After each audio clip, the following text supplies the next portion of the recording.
Tonight, we open with a story still unfolding, very different from the ancient rites and buried scandals we usually explore on Taboo Historian. It is a tribute to the children of Gaza, whose unbroken line of struggle and resilience has waited generations to be told. This is not a tale meant to lull anyone to sleep. A single iron key too large for a child's pocket rests on thousands of Palestinian shelves. The door it once unlocked is now rubble or locked behind a checkpoint, yet the key stays. Parents wrap it in cloth, pin it above the dinner table, or thread it onto a string around a child's neck. Metal has outlasted wood, stone, and even street names. Because deeds have been lost and photographs can be dismissed as staged, families rely on the weight of that key to prove what words alone can no longer guarantee. We lived here, and we plan to live here again. Tonight's story begins with that key, not because it is rare.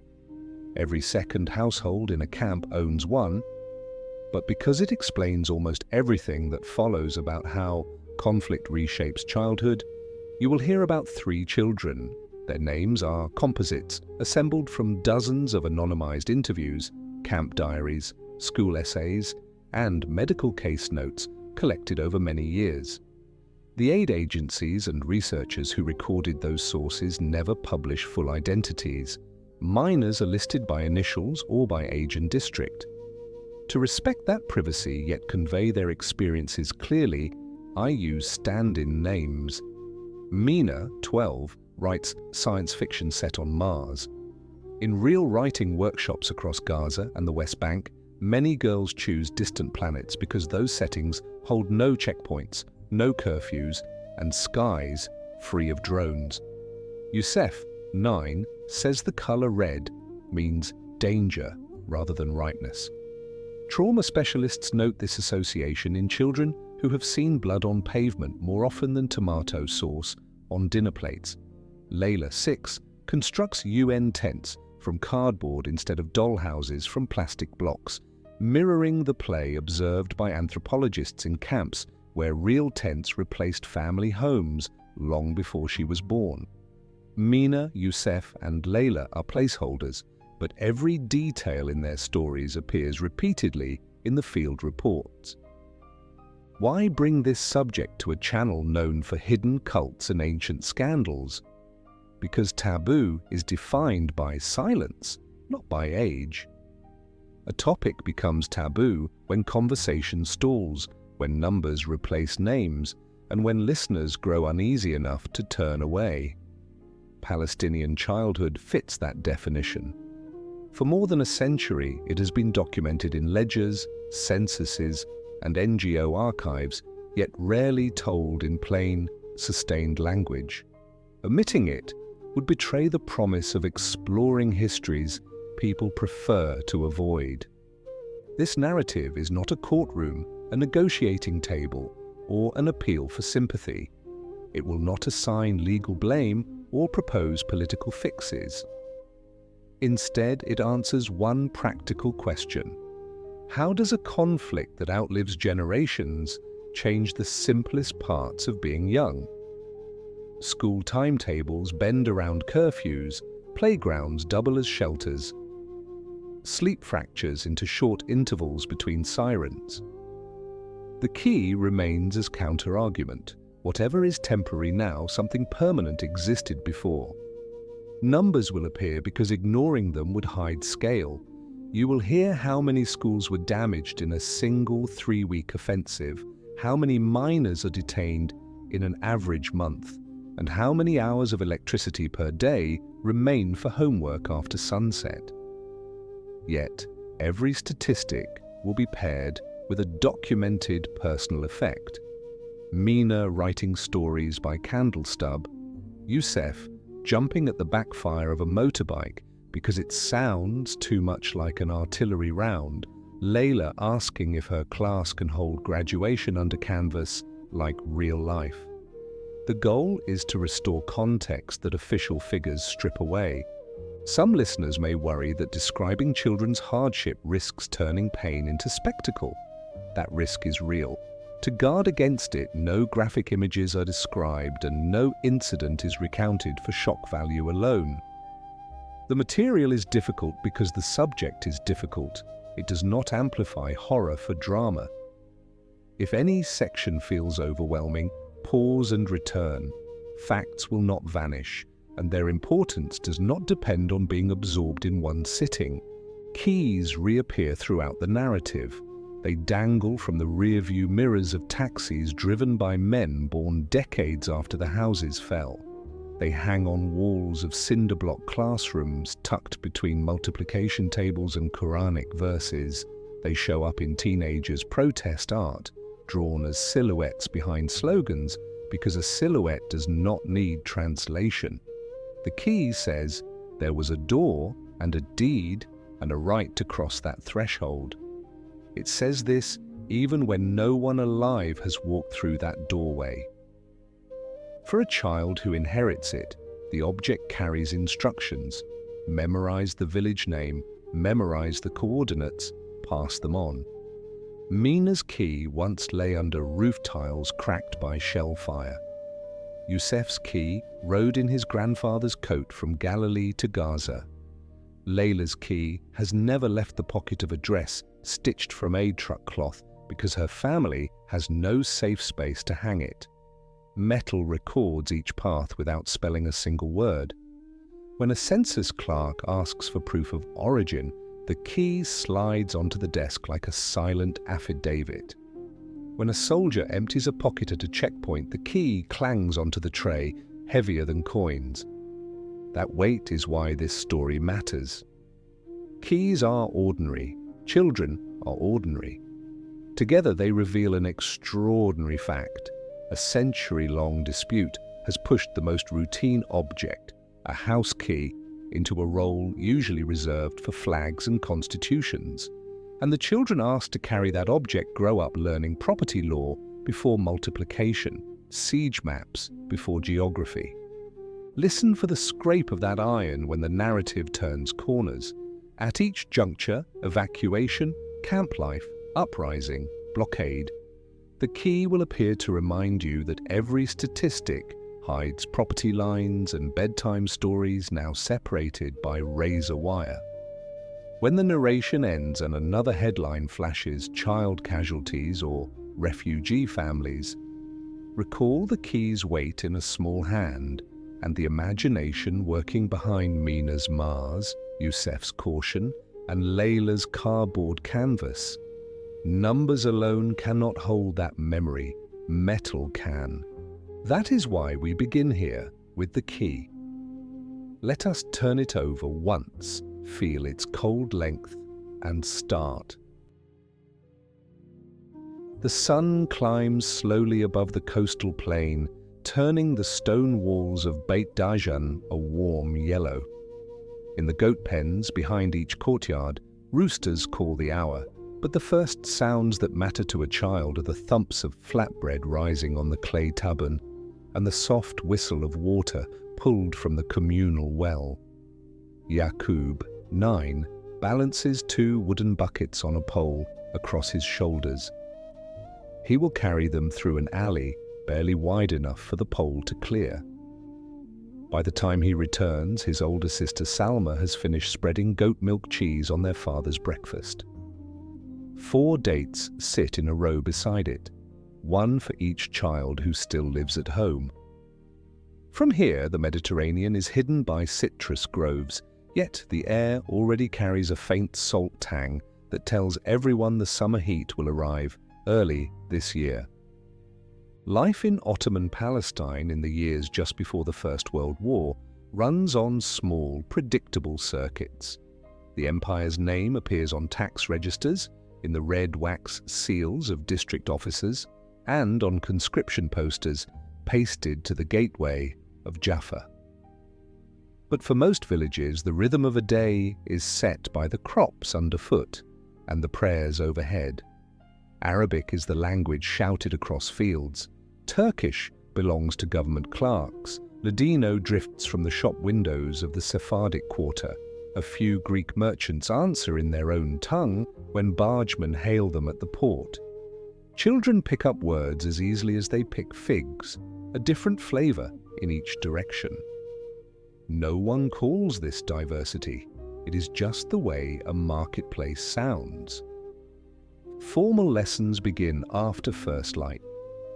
Boys attend the kutab next to the mosque, where the teacher, Sheikh Dawood, tests their recitation by rapping a reed on his inkstone. Girls too young for fieldwork sit on mats around Reema, who traces letters in sand before letting each student mark them out with a pebble. Older girls join their mothers in the groves. They learn accounting by counting oranges into crates, and geometry by eyeballing how many rows a donkey cart can hold before the fruit at the top starts to tumble. Missionary schools in Haifa send a pamphlet promising modern education for sons of progress, but the journey is too expensive, and few parents see advantage in exchanging a reliable harvest for new arithmetic. Reading the ledger, keeping the soil healthy, and remembering which saint's feast day brings tourists, these skills feel modern enough. Houses stand low and stout, their flat roofs stacked with winter kindling. Each front door owns a key of iron forged by the locksmith in Jaffa or bought from a trader in Khan Yunis. The key's job is simple: lock out jackals and petty thieves. When a family travels to visit relatives, the father leaves the key with his eldest child as proof of responsibility. No speech accompanies the handoff. The meaning is understood. Property lines are marked by olive trees older than any document in a district office. Land deeds exist written in flowery Ottoman script, folded in oilcloth to keep rats away. But the real guarantee of ownership is neighbors who remember your grandfather's name and the key that matches the door in plain view. Change arrives in fragments. Railway laborers from Istanbul lay track across the Sharon Plain. Small boys chase their handcarts for the thrill of seeing sparks fly where an iron wheel meets stone. Telegraph poles appear beside the road, and word spreads that a message can now outrace a horse. Some villagers grumble that the empire will surely raise taxes to pay for so many wires. Others shrug. Taxes rise every few years no matter what. The more worrying posters are the ones that summon men of military age to join the Ottoman army. Conscription thins the harvest crews and sends mothers to pick fruit in groves once considered men's work.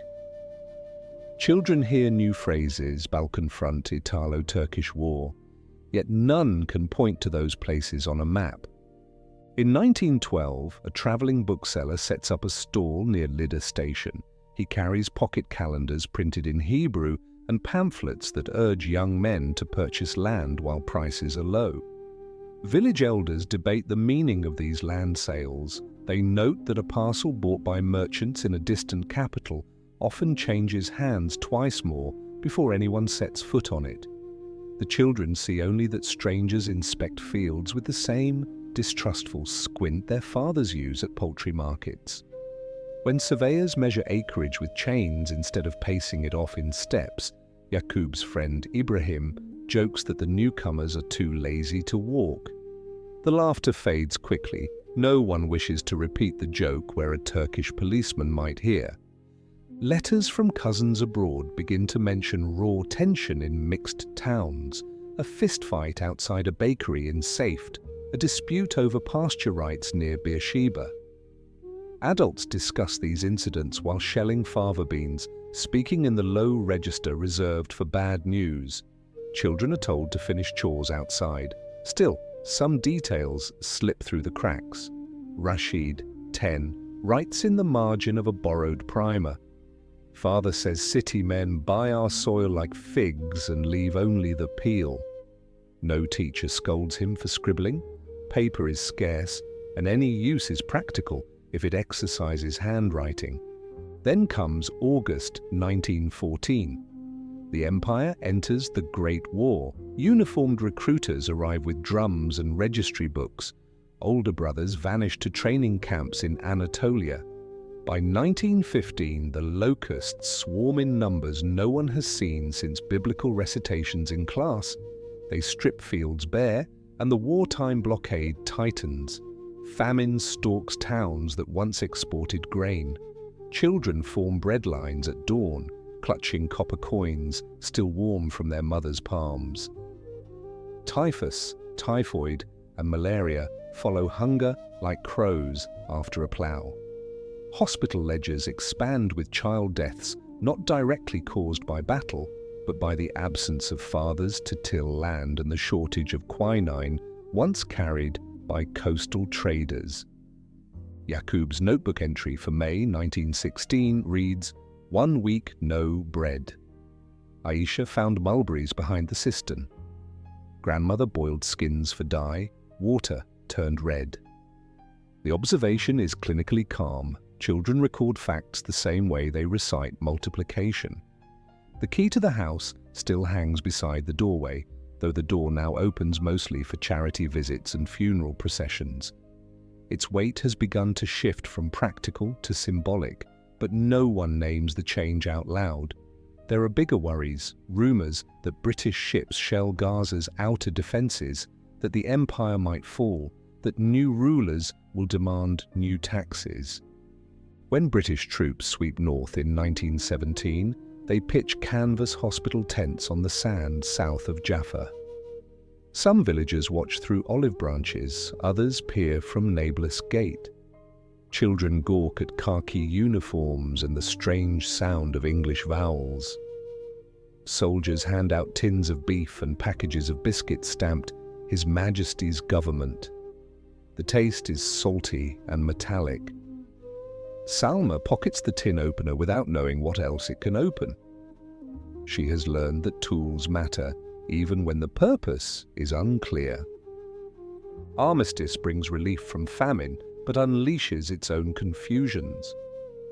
The British announce that Hebrew letters will join Arabic and English on public signs.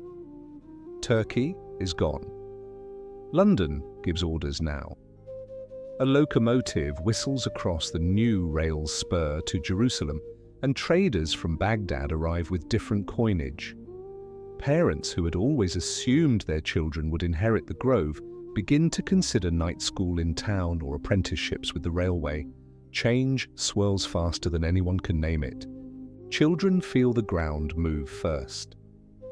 School lessons reference a political declaration printed in a London newspaper promising a national home to newcomers. Teachers stumble over the phrasing, unsure how much emphasis to give. Yaqub, almost 14, draws a question mark in the margin and shows it to Ibrahim. Neither boy understands why land can be promised twice, once to the people who plough it, and again to people they have never met. The grown-ups' voices, once confident when discussing crop rotations and dowries, sound tentative when the subject is borders. Questions multiply and answers shrink. Keys keep their practical role, doors still need locking, but a subtle gravity gathers around them. When men travel to Haifa to petition the new district governor, they hand the oldest son the key, perhaps because possession signals adulthood, or perhaps because they fear a time may come when its symbolism matters more than its function. A carved beam above one doorway bears the inscription Bismillah and the date AH 1334, 1916 to 17. The carpenter has left an empty panel beside it, as though anticipating the need to carve another message soon, one that will explain to future children why the family stayed or why it left. The year 1920 arrives with banners commemorating victory parades in London and bitter arguments in coffeehouses from Cairo to Damascus. In Beit Dajan, Salma and other teenagers join a women's relief society that sews bandages for wartime amputees. They share a single pair of scissors, sharpened so often that the blacksmith must forge new handles. Between stitches, they trade stories of relatives who disappeared into labor battalions in Mesopotamia, who returned with lungs scarred by mustard gas, who did not return at all. Children listen from the doorway, absorbing casualty tallies the way they once memorized rainfall totals. In private, mothers tell daughters that the key now represents more than a lock. They explain that deeds can be lost in fires, that names can be misspelled on new registers, but metal is hard to dispute. On market days, tinsmiths do brisk business in small brass key rings. Families want a way to keep the object close without risking it in an apron pocket. A few carve the family name into the bow, an innovation their grandparents would have thought unnecessary for so humble a tool. The old world has not yet disappeared, but it is leaking at the seams. Boys who chased handcarts now argue the merits of Istanbul versus London school certificates. Girls who expected to barter dowries in olive oil ask whether teacher training colleges accept married women. Everyone begins a sentence with inshallah, but ends it with a shrug. The ground itself feels unsettled. The limestone houses seem more fragile than before, though the mortar is the same. One evening, on the roof of the family home, Yaqub turns the big iron key over in his palms. It catches the last of the sunset and glows a dull orange. He cannot say why he studies it so closely. Perhaps he has noticed how often his father checks the key is still on its peg, or perhaps he has overheard newscasters mention that outsiders plan to redraw lines on maps. The metal is cold, heavier than he expected. He wonders how many times this key has been passed from hand to hand, from father to child, without anyone pausing to measure its weight. He thinks, not for the first time, that weight feels like responsibility. Far below, villagers gather at the well to discuss another train of newcomers seen unloading crates in Jaffa. Someone claims they brought their own plows, someone else that they fenced off a pasture. Children toss pebbles into the dark water, counting ripples. The Ottoman era has ended, but nothing solid has replaced it. The British mandate hangs over every conversation like unfinished carpentry. English officers promise order, local brokers promise opportunity, everyone else promises nothing. What children notice is not the promises but the hesitation that follows each one. When the night call to prayer rises, Yaqub's mother calls him inside. He hides the key under his shirt for a second longer, just enough to feel its shape imprint against his skin. Then he hangs it back on the peg beside the door, touching the wooden lintel as though ensuring lock and frame still coincide.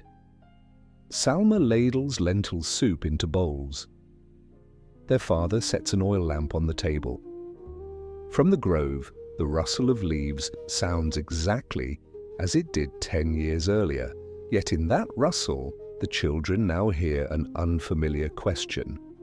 Will the trees still belong to them when they are grown?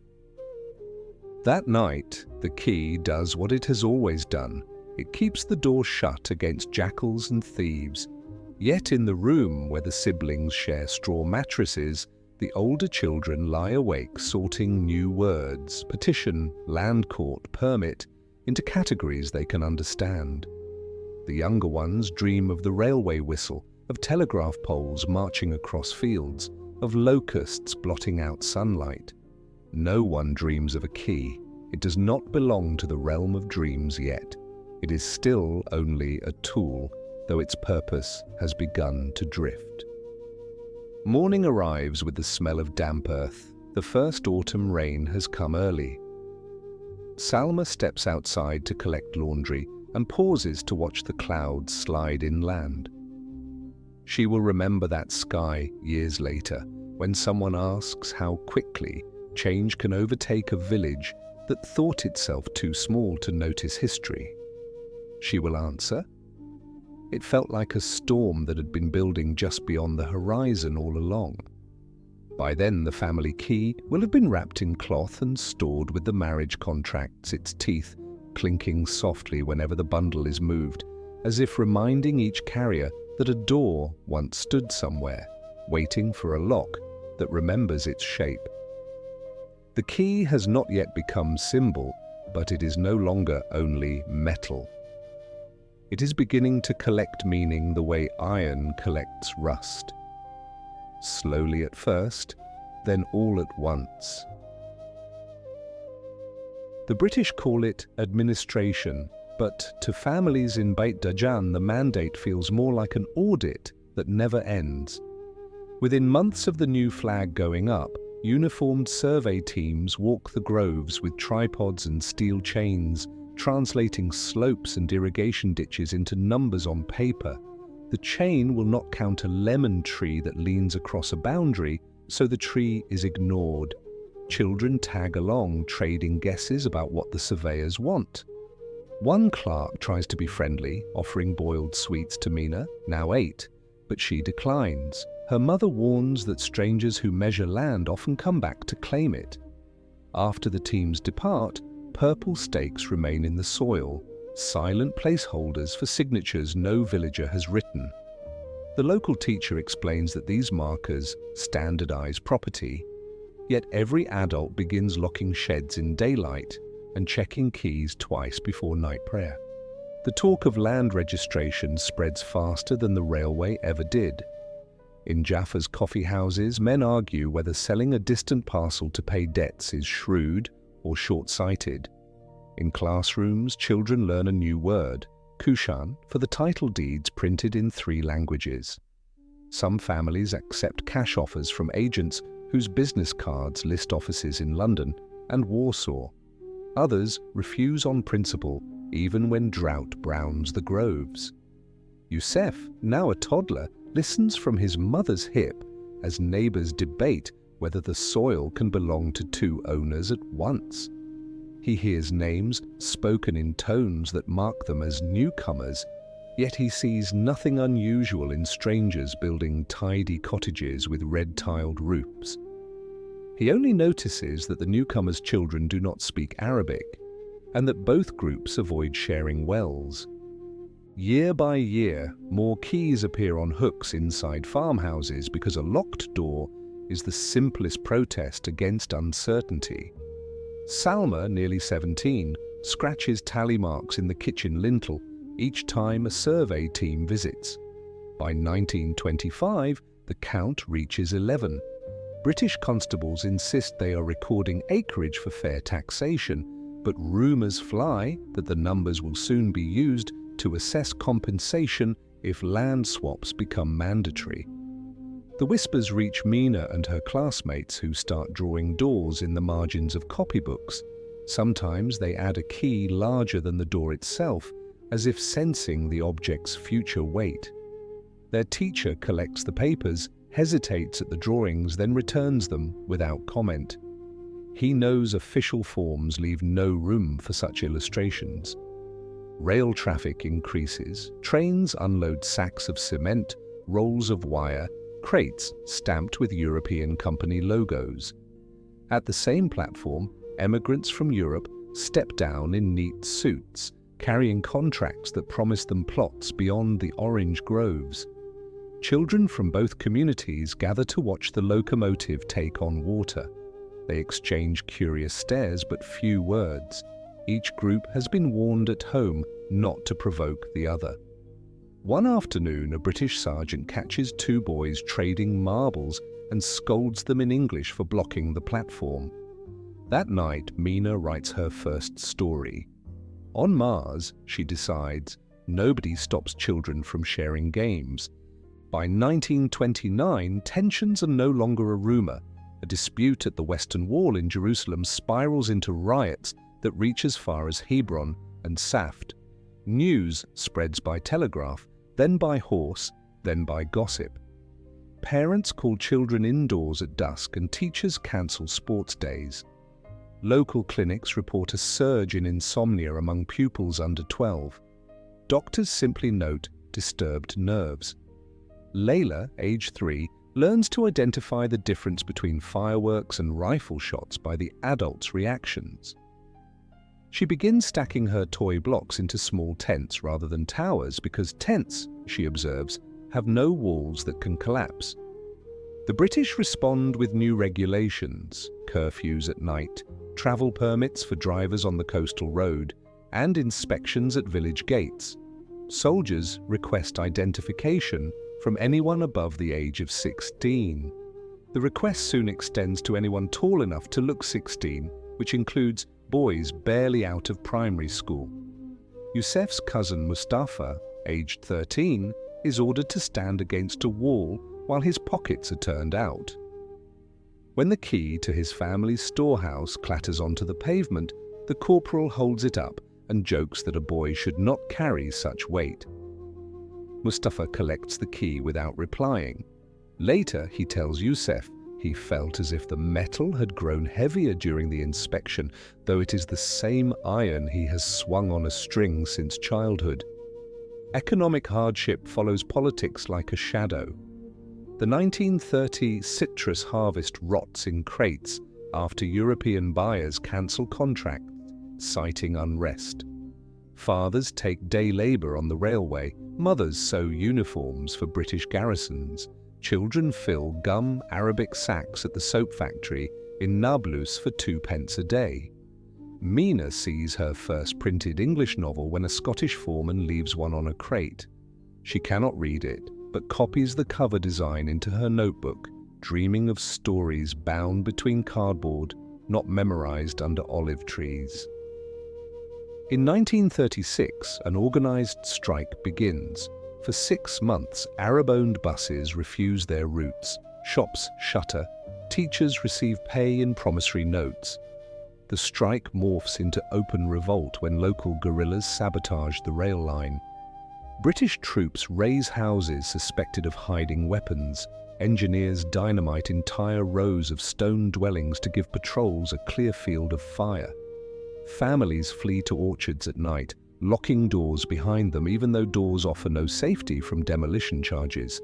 Keys become both souvenir and evidence. Grandmothers wrap them in kerchiefs before fleeing, murmuring that God willing they will not need to use them elsewhere. Children learn to sleep light, one ear tuned for the growl of armored lorries. Layla attends school in a tent pitched beside the mosque because the stone classroom blocks were seized as barracks. Her arithmetic includes counting shell casings the morning after a firefight. When she lines up for roll call, the teacher asks each child to state a family address for the record. Half the class gives crossroads instead of house numbers because their homes no longer exist. The teacher writes every answer carefully. No one is sure which authority will demand the list next. By the late 1930s, the revolt is crushed, but the cost is visible. Burned villages, curfew scars, fathers in detention camps on the Sinai coast.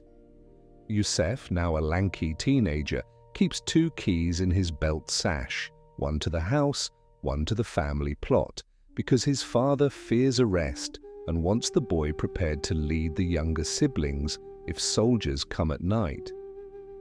Youssef has memorized the bench number where visiting families must stand at Acre Prison and the days when Red Cross parcels arrive. He cannot remember the last time he played marbles.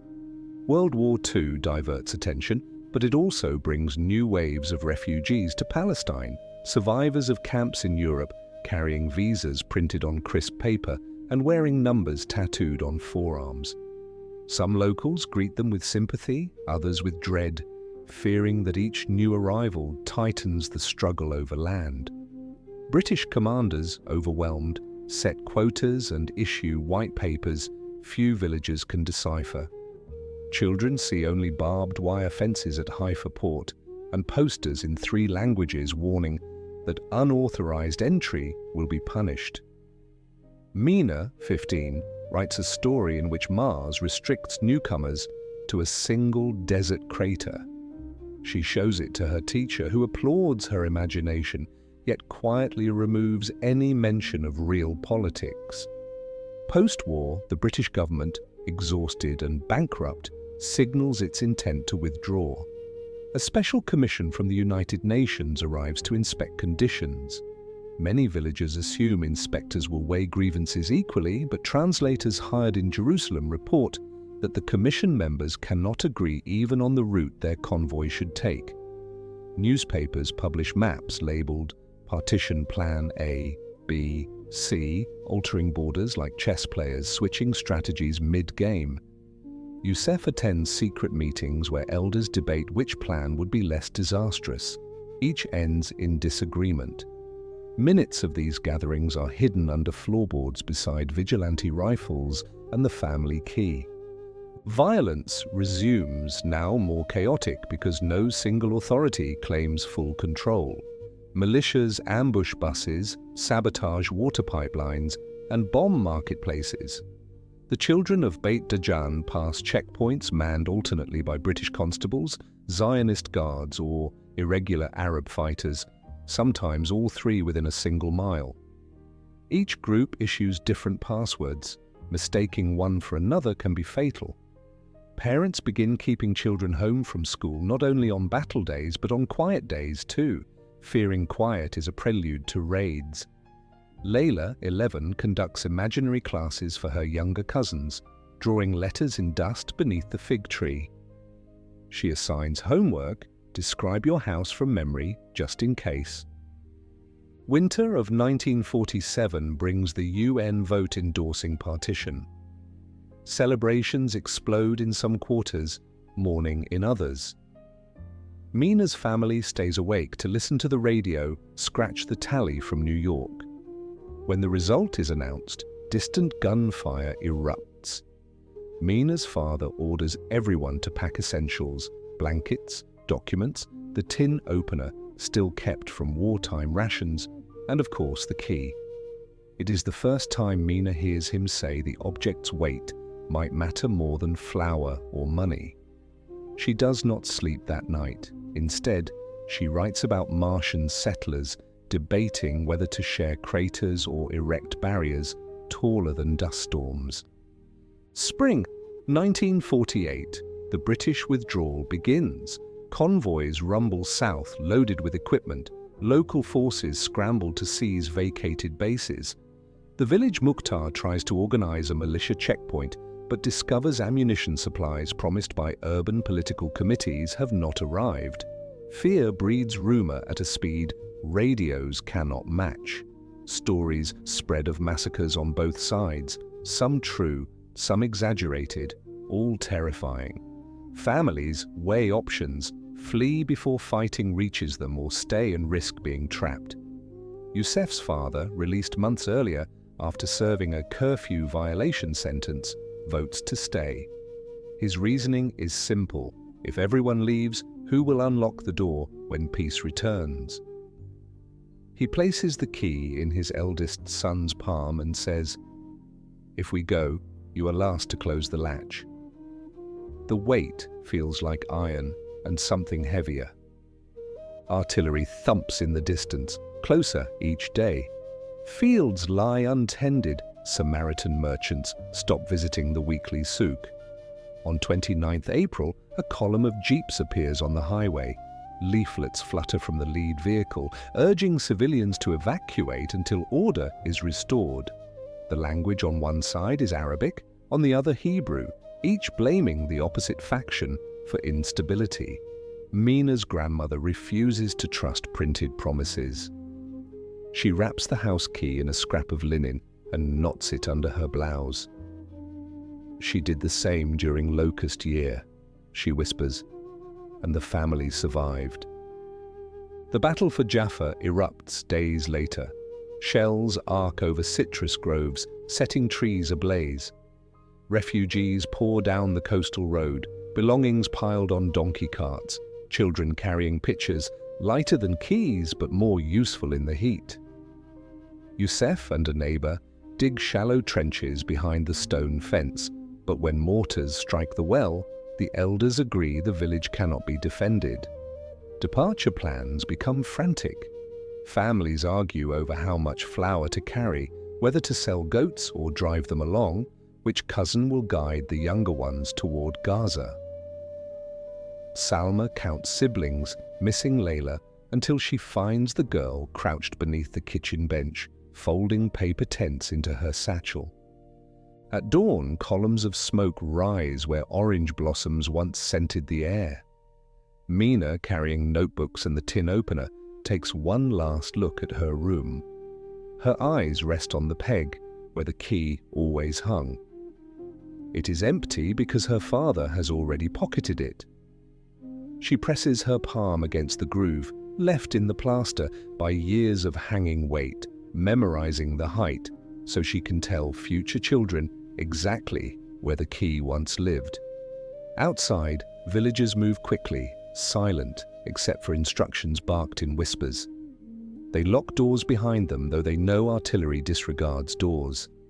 The procession joins the main road, heading south. Thousands of feet raise dust that coats tongues and lashes.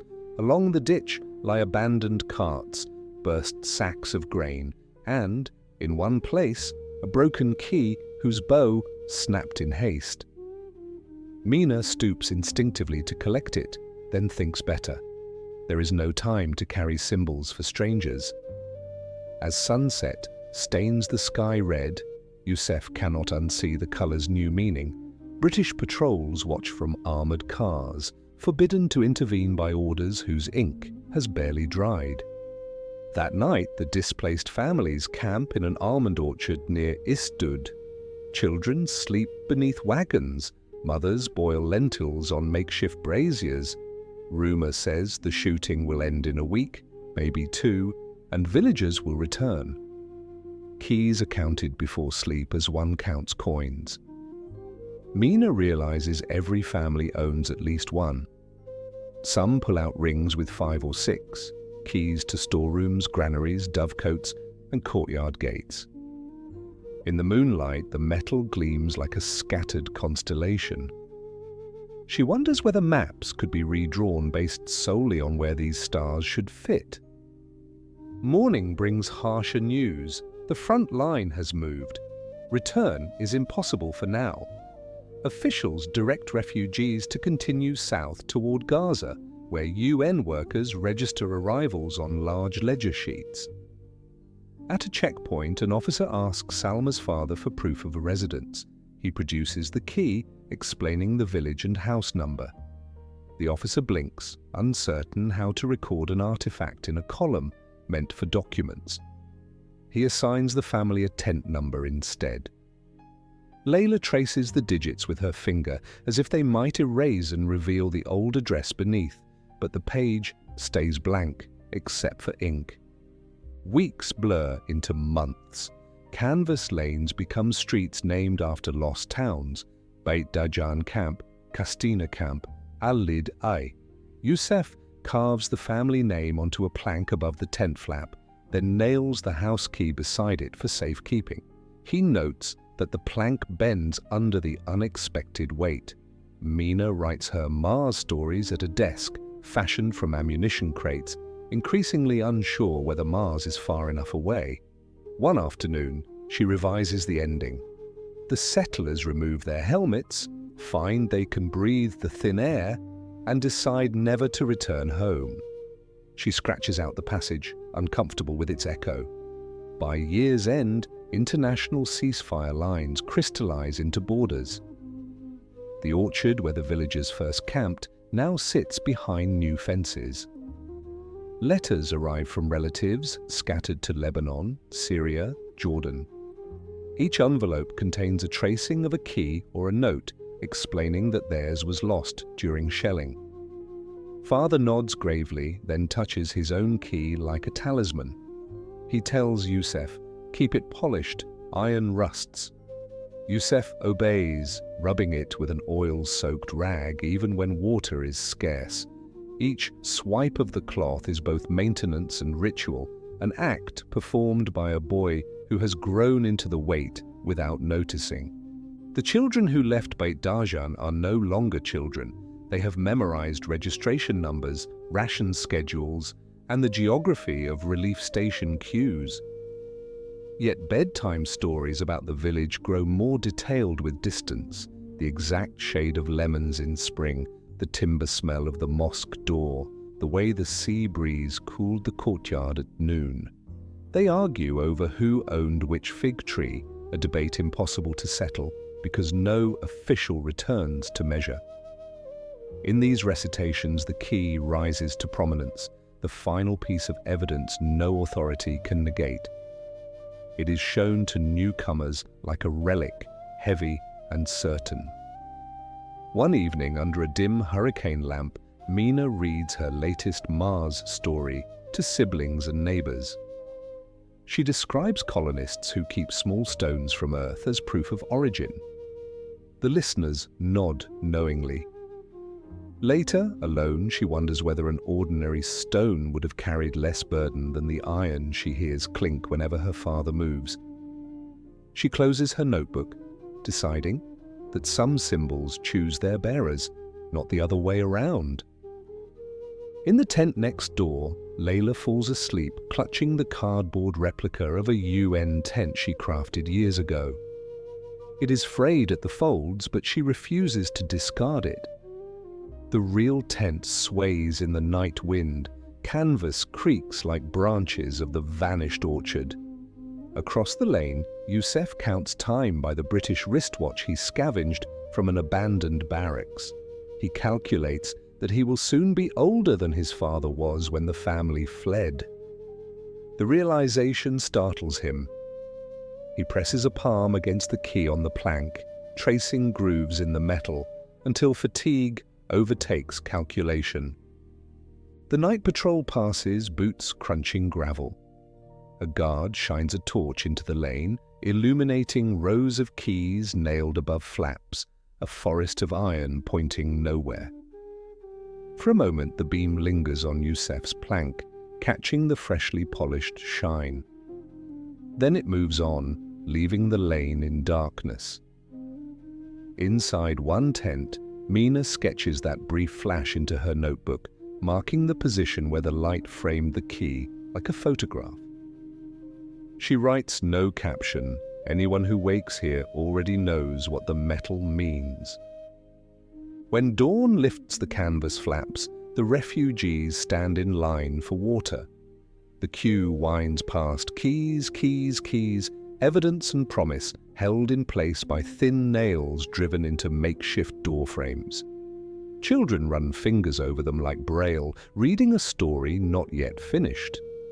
Unearned by the young and heavy for the old, each key hangs waiting for a lock that still exists, if only in memory and on maps nobody in camp has seen. The first winter after the tents went up was the worst anyone could remember. Rain seeped through British Army canvas and pooled in shallow hollows that had once been furrows between almond trees. Families stacked packing crates under their bedding to stay above the waterline. Children woke to the croak of frogs that had taken shelter beside them.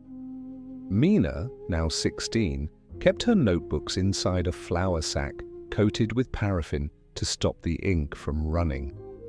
UNRWA engineers walked the lanes with clipboards, promising timber floors when supplies arrived from Port Said. They handed out lime to scatter on the ground for sanitation, and the powder clung to UNICEF's trousers until they looked ghost pale. Each time the rain paused, mothers hauled mattresses outside to dry. The camp looked like a second-hand market, rows of blankets dangling over ropes. In Jaffa, citrus orchards were blooming again, but in the camp, the only scent was kerosene and damp canvas. By spring of 1950, the relief agency had replaced some tents with prefabricated huts, wooden walls, tin roofs, 2 small windows that jammed in the heat. Families called them barake, shacks, yet they were preferable to canvas. Layla, now 13, decorated her wall with a pencil drawing of the lost courtyard, a well, a fig tree, shadow bands cast by lattice roof beams.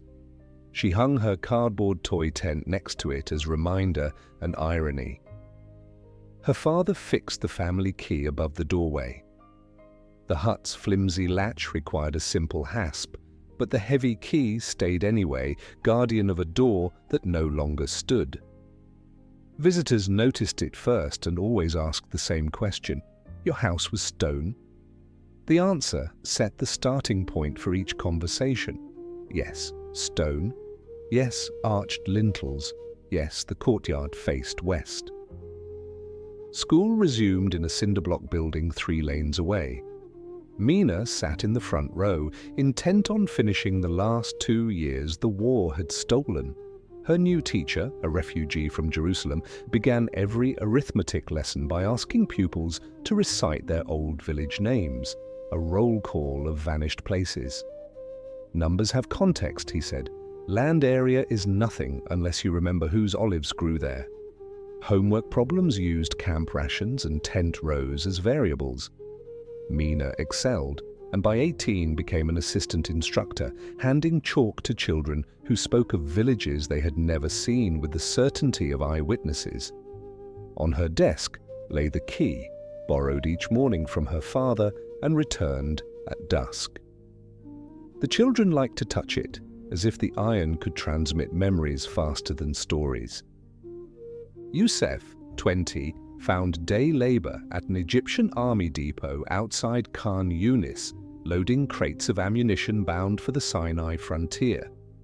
Each evening he re-entered Gaza through a gate manned by soldiers who demanded papers and sometimes searched pockets for contraband. The first time they found his key, they laughed, mistaking it for a weapon component. He explained they lost interest. He did not. Each humiliating checkpoint deepened his conviction that the key's true purpose had not yet arrived. On Fridays, he and friends gathered in a hut to listen to Cairo radio. The announcer promised victory, return, flags raised over lost minarets. The young men cheered until the set's batteries died, then went home to ration bread. Over time, cheers grew quieter, batteries cost money, and speeches repeated themselves. In October 1956, the Suez War reached Gaza. French and British aircraft bombed military positions. Israeli paratroopers pushed from the east. Villagers along the armistice line fled again, piling belongings onto donkeys and lorries just as they had 8 years earlier. Camp residents dug shallow trenches behind their huts, covering them with corrugated metal salvaged from aid shipments. Layla spent 3 nights in a trench with her sisters, reciting multiplication tables to drown artillery thunder. When the fighting stopped, she emerged to find the school roof collapsed and the water tower riddled with shrapnel holes. The key above her doorway remained, blackened by smoke but unbroken. She wiped it clean with lamp wick, marveling that iron can outlast warplanes. The Israeli occupation of Gaza lasted 4 months, long enough for soldiers to register every adult male and confiscate any document they suspected of political value. Youssef was detained for 2 weeks, released without explanation, and returned with a report card of bruises. He told Mina that interrogators had flipped through her Mars stories, puzzled by the astronomical diagrams. "They thought I coded messages in the stars," she said, half proud, half frightened. After international pressure forced Israel to withdraw, Egyptian administration resumed, life returned to its uneasy routine of rations, checkpoints, and UN school bells. But the illusion of outside protection had cracked. From then on, the young measured time not by harvests or Ramadan moons, but by ceasefires. During the 1960s, the camp hardened into a small city. Cement replaced timber as families pooled remittances sent by cousins who had left to work in Kuwait's oil fields. While parents laid block walls, children collected spent tear gas canisters from previous crackdowns and used them as goalposts for football. Mina, now a certified teacher, ran evening literacy classes for mothers who signed ration forms with thumbprints. She wrote lesson sentences on a blackboard. "The sea is blue. The key is heavy. The children will return." Students recited in unison, voices steady on all but the last line, which sometimes quavered. June 1967 arrived like a heat flash. Israeli jets streaked overhead at dawn. By sunset, Gaza and the West Bank were under new occupation. This time, there were no foreign troops promising withdrawal, no quick diplomacy to restore old lines. Israeli military government issued new identity cards, set dusk-to-dawn curfews, and printed maps labeling camp districts in Hebrew. Checkpoints doubled, then tripled. UNICEF's commute vanished. The depot lay on the Egyptian side of a sealed border. He found piecemeal work fixing irrigation pumps on Israeli-run farms inside Gaza, laboring under guards, paid in vouchers redeemable only at military kiosks. Each morning he passed a gate where a soldier tapped his key and joked about antiques. UNICEF learned to smile without showing teeth.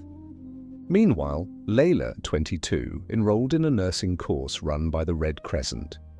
She encountered her first psychological trauma ward, rooms of children who wet mattresses nightly or screamed at ceiling fans because the blades resembled helicopter rotors. She clipped case numbers to cots, replacing names to maintain confidentiality, yet names slipped out in whispers: Ibrahim, Rana, Farid. Each child had a key story. One girl clutched hers so hard the bow cut crescents into her palm. The instructor taught students to decontaminate wounds, administer sedation, and record nightmares in dark pencil so they would not show through if the paper were copied by censors. Economic hardship bred a paradox. Men crossed daily into Israel seeking wages on construction sites, while others smuggled arms back through sewage culverts. Patrols responded with arrests. Political cells formed, dissolved, reformed.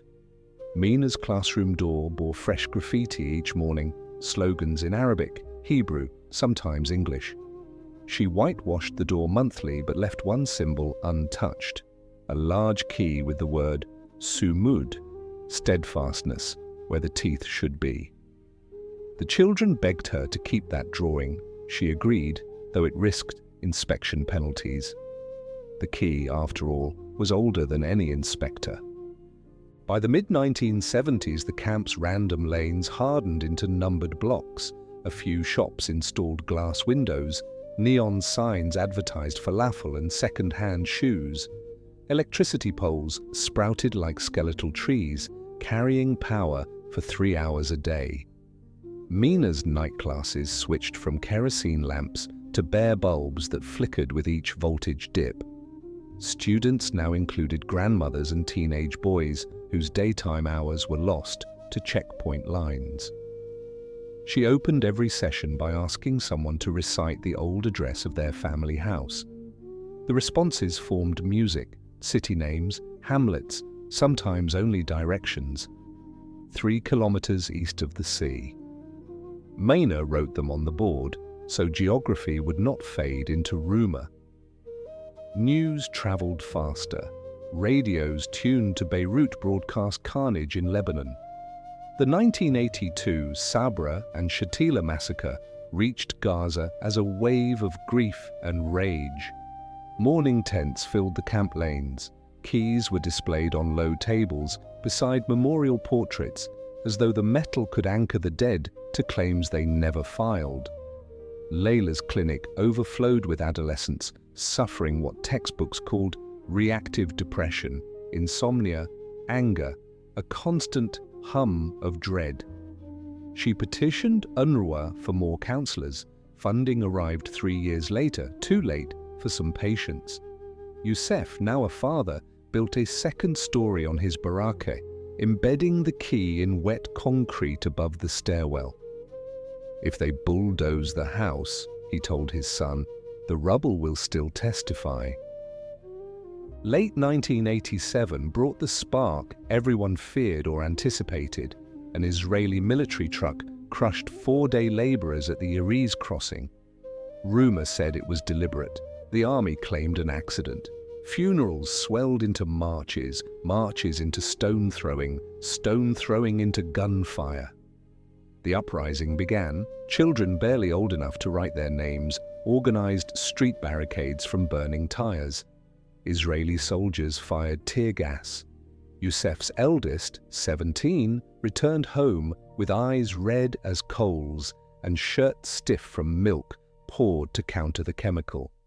Mina wrote Intifada on the blackboard in block letters and asked the class to define it without slogans.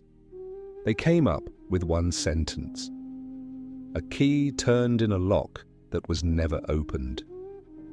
Curfews tightened.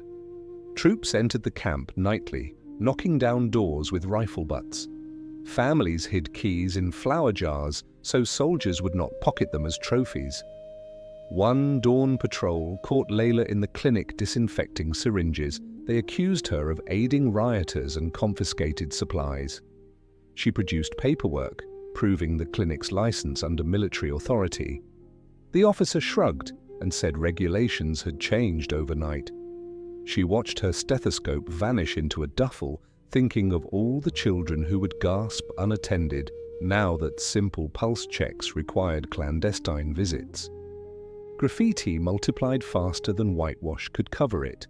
Keys sprouted wings, flames, chains, always paired with village names and the phrase, "We will return." Israeli civil officers photographed walls before sending crews with grey paint. Teenagers photographed the fresh paint and redrew the symbols by next dawn. Mina's pupils circulated leaflets printed on mimeograph stencils, listing boycott guidelines: no Israeli products, no collaboration, attend underground classes if official schools closed. She worried government censors would trace the typewriter keys back to her classroom, yet she failed to confiscate the sheets. When asked why, she said, "They're already reading the world, I can't erase the text." Food shortages returned when markets closed during curfew days that sometimes stretched into weeks. Mothers bartered gold bracelets for sacks of flour. Children queued at UN depots clutching ration cards damp with sweat. On one such day, Youssef's youngest daughter collapsed from heat. A soldier at the checkpoint allowed Layla to rush her to the clinic but confiscated the family's key bundle as evidence. Youssef spent 3 weeks petitioning various offices. The keys were never logged, never returned. That night, he told his family the only cure for loss was redundancy. Every household should forge duplicates and hide them in multiple places. He paid a tinsmith half a month's wages to copy the single surviving spare, aware that replicas could never match the authority of the original iron, but hoping weight alone might persuade future clerks. By 1989, the uprising settled into chronic stalemate. Negotiators met abroad, soldiers patrolled, youths rioted after funerals, funerals followed riots. The camp's concrete walls bore pockmarks from rubber bullets and live rounds alike. Keys above doorways acquired a second layer of meaning. They warned night patrols that each shack belonged to someone who intended to return, that demolition would require explanation in some tribunal not yet convened. Whether the warning held legal force was doubtful. Its emotional force was unquestioned. Mina, exhausted from censorship battles, resigned her teaching post and began compiling an oral history archive. She taped elders describing harvest festivals predating the war, mapped well locations from memory, recorded lullabies nearly forgotten. When asked why she labored on a project with no guarantee of publication, she pointed to the key embedded in Youssef's stairwell. "Iron lasts," she said, "but people need stories to remember why the iron matters."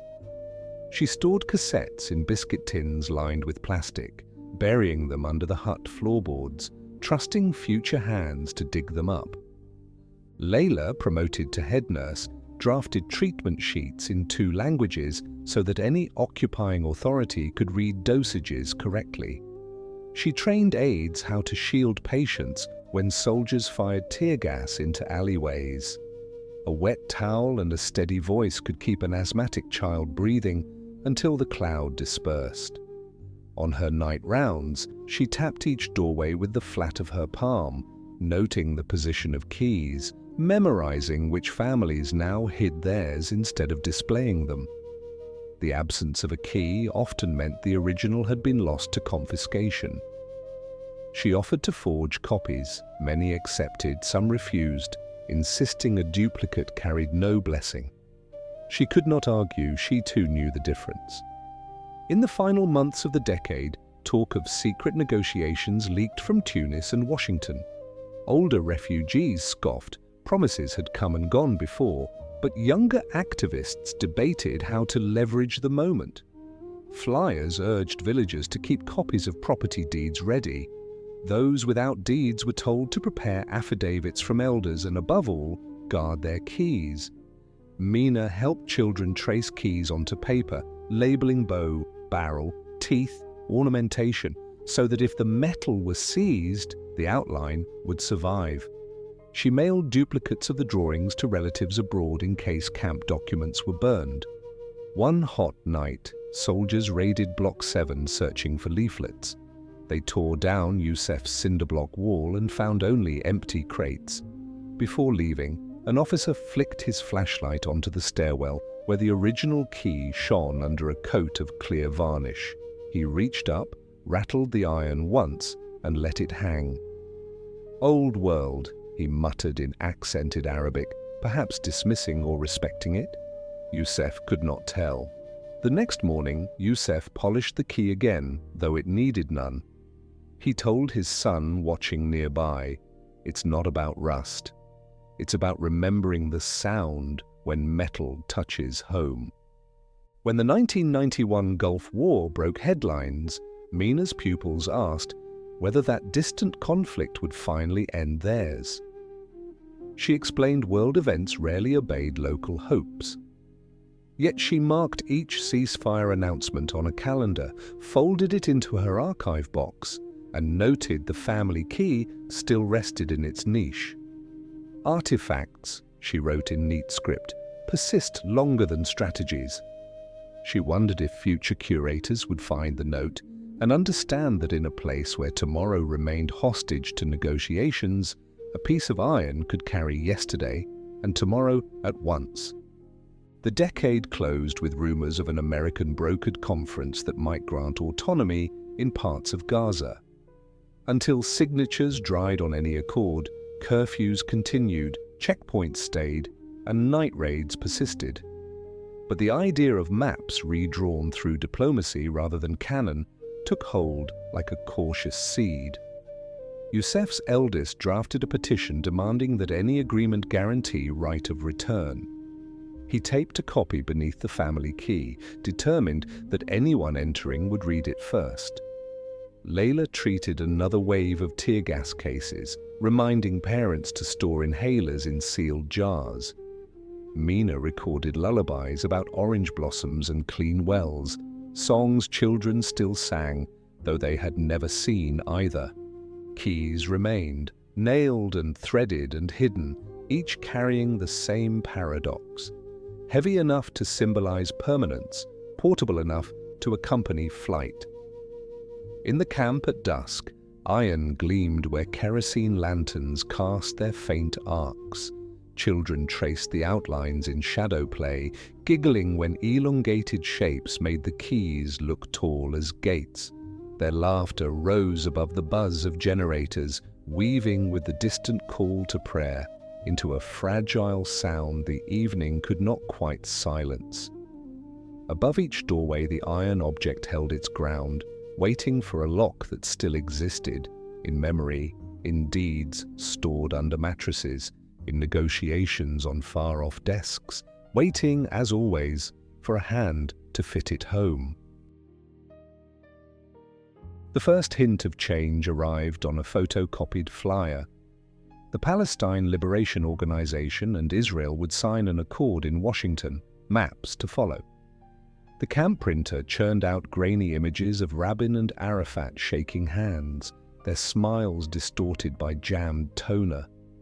Mina, nearly 40, pinned one copy above the classroom blackboard, and asked her students what an agreement meant. "We go home," a boy answered. "We get passports," said a girl. Mina wrote both hopes on the board but did not erase the key drawing that had occupied the center for years. UNICEF listened to the broadcast on a battery radio, pressing the iron embedded in his stairwell as if gauging whether the speech altered its temperature. Layla stacked extra gauze in clinic cupboards, unconvinced ceasefires would hold. For a moment, though, tents glowed with an unaccustomed emotion. Curiosity about a future that might differ from the past. Weeks later, Israeli patrols began dismantling some checkpoints inside Gaza, and men in new uniforms bearing a dove and olive branch insignia took over municipal offices. Children flocked to watch trucks unload street signs printed in Arabic alone. Mina's students drew the new emblem in notebooks, replacing the key in sketches with an olive twig. A local carpenter built a podium for the incoming Palestinian Authority governor. He carved the date 1994 beneath cedar leaves, an attempt to start a civic calendar no longer tied to wars. In the evenings, families gathered around televisions powered by jury-rigged generators to watch city squares fill with parades. For a season, the key above each doorway stopped being the sole symbol of hope. It shared space with ID cards newly issued by Palestinian police. Mina folded her card next to her father's Ottoman-era deed fragment, noting that optimism could coexist with fragility inside the same envelope. Yet promises collided quickly with the facts of restricted borders. The Israeli army retained control of crossings, airspace and coastline, and the new authority issued travel permits inside a closed loop, Gaza north to south in a day, but rarely beyond. When Youssef's son tried to take construction work in the West Bank, soldiers turned him back at Erez. He returned home with the permit stamped, "Denied for security reasons." The phrasing so common, it became a punchline. In Mina's classroom, older boys replaced olive twig doodles with detailed drawings of F-16s they had never seen up close. They learned the silhouette from international news footage. Layla treated her first patient stabbed in a factional dispute between supporters of rival parties. She washed the wound and muttered that new flags did not change old tempers. Still, for several years, the camp felt marginally less heavy. Power lines carried electricity 8 hours a day instead of 3. UNRWA paved 2 main lanes, dust storms lessened, and children played football on smoother ground. A Swedish NGO funded a library made of painted sea containers. Mina curated shelves of Arabic translations of 20,000 Leagues Under the Sea and Anne of Green Gables. She added her students' own stories, typed, stapled, signed with nicknames because legal names could still cause trouble. The library's door required a slim, modern key, bronze and light. Mina hung the original iron house key on a nail beside the checkout desk, labeling it "reference only." Visitors ran fingers over the cold metal, as if consulting an index. Then in 2000, a political visit to the Temple Mount ignited protests that spread like sparks jumped by wind. In Gaza, teenagers confronted soldiers with stones and slingshots. Soldiers answered with live rounds. Ambulances shrieked nightly. Layla's ward overflowed. Her nephew, Fadi, age 15, arrived with a bullet lodged in his leg. She removed the slug, dropped it into a steel basin, and heard the clink echo, the sound of keys hammered to doorframes. Mina returned to chalk and asked her exhausted pupils to write a calm paragraph. Most produced lists of funerals attended. Youssef's voice grew harsh from shouting curfew warnings through alleys. He banged his fist against the stairwell key each time news reported a child's death, the impact leaving small dents in concrete that would later resemble Braille. Israeli armor rolled back into parts of Gaza the authority had policed. Tanks flattened citrus groves to clear sightlines. Bulldozers carved buffer zones along fence lines, toppling huts too close to patrol roads. One night, a demolition squad reached UNICEF's block. Residents poured into the lane, clutching deed copies and keys, trying to prove houses predated any security measure. An officer checked a clipboard, shrugged, and redirected the bulldozer 2 rows over. The spared families watched neighbors' walls collapse and realized luck, not documentation, had decided. UNICEF placed the children's shoes beside the door that night, convinced another knock could come without warning. Violence escalated. Militants fired homemade rockets from farmland only a kilometer beyond the camp. Sirens wailed across the border towns. Israeli gunships fired missiles at suspected launch sites, often missing and striking bystanders. Layla recorded each patient's injuries in a ledger: shrapnel, blast syndrome, compound fractures from building debris. She kept count in pencil because numbers changed before ink dried. Mina tried to resume final exam lessons, but the school roof rattled whenever artillery answered a rocket. She distributed earplugs fashioned from cotton wads. Still, chalk shook in her hand.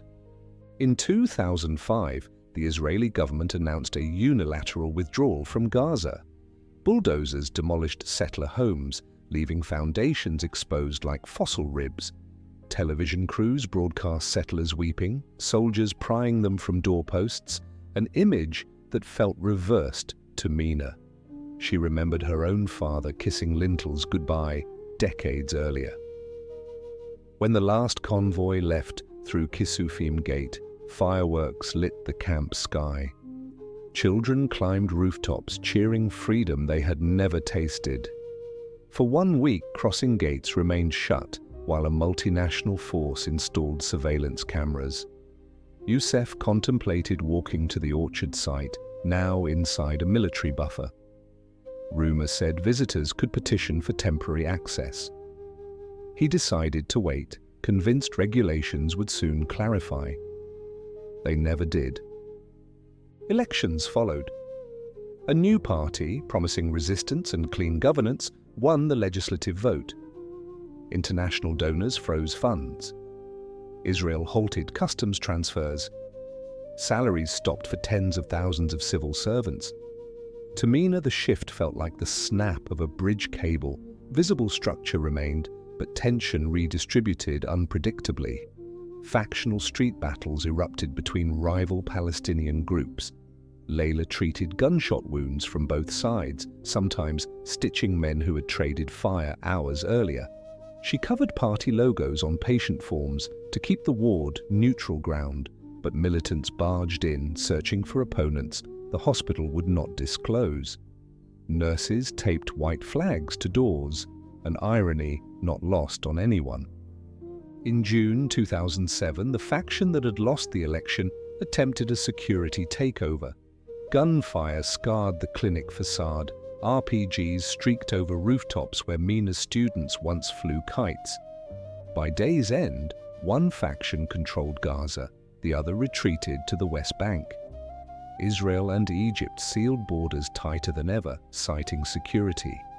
Fishing boats were limited to 2 nautical miles. Imports of cement, steel, even children's notebooks required permits rarely granted. The Israeli military called it the closure regime. In the camp, people called it suffocation. UNICEF queued 5 hours for cooking gas. Layla boiled water over scrap wood when cylinders ran out. An uneasy stalemate lasted until December 2008, when escalating rocket fire prompted Israel to launch Operation Cast Lead. Jets roared overhead day and night for 3 weeks. Explosions shattered windows. The clinic trembled like a thin drum. Layla triaged casualties on stretchers laid end to end along corridors, infants dusted white with concrete powder, teenagers with injuries visible only on X-rays. She had no electricity to run. Mina's library roof collapsed, burying shelves. She dug out soggy books and the iron key, still intact. She wiped it clean, then carried it in her bag for the rest of the war, certain the library would be searched. After 22 days, a fragile ceasefire took hold. The camp smelled of burnt plastic and medicated gauze. Children played war in alleys lined with cratered asphalt, whose edges gleamed like volcanic glass. Reconstruction funds trickled in, blocked, rerouted. Families patched roofs with tarpaulins bearing EU logos. Rain leaked at the seams. A Qatari grant paved one main street. 2 months later, a drone strike cratered it. Layla's clinic received a shipment of advanced ventilators but no spare parts or training manuals. Mina resumed classes in a prefab trailer painted sky blue to hide scorch marks. She began each lesson by asking students to record the exact date and describe the weather, arguing that one reliable fact each day could ground memory. The teens humored her, then filled margins with sketches of drones and blockade tunnels. Social media seeped into the camp via cheap Chinese smartphones. Teenagers filmed patrols, explosions, even wedding dances, uploading footage on weak 3G signals. The key gained a digital twin. Profile photos showed hands holding iron against backdrops of rubble. Hashtags paired village names with GPS coordinates, gleaned from old British maps, scanned online.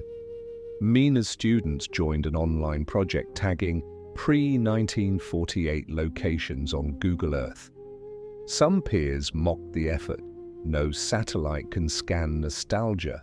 But others spent hours aligning aerial shots with grandfather's stories. The moon overhead seemed closer than the orchard UNICEF once promised to show them. Conflicts repeated. November 2012's 8-day exchange, summer 2014's 51-day war. Each left new rubble, new orphans, new acronyms for NGOs, rushing emergency kits through Rafah crossing. Layla's clinic ran out of morphine twice. She rationed doses, apologizing through masks. One night, a shell hit the waiting area. No patient died, but the blast rattled steel frames like bells. She swept shards, thinking how glass remembers every vibration. Mina's classes shrank. Some families sent teens to work in tunnel smuggling. Others secured scholarships abroad, fearing another war would close universities indefinitely. She organized remote lessons via WhatsApp voice notes when campuses shut, recording grammar exercises by candle, uploading when power surged briefly after midnight. Youssef aged into a stooped figure who still polished the stairwell key every Friday. Grandchildren asked why he cared for metal rusting in salty air. He answered by opening a cardboard box containing the deed fragment, Mina's first notebook, a shard of an Ottoman coin, and a plastic bag of dirt collected years ago from the orchard site by a laborer who jumped a fence during harvest. He told them each item proved a before and the key proved a possible after.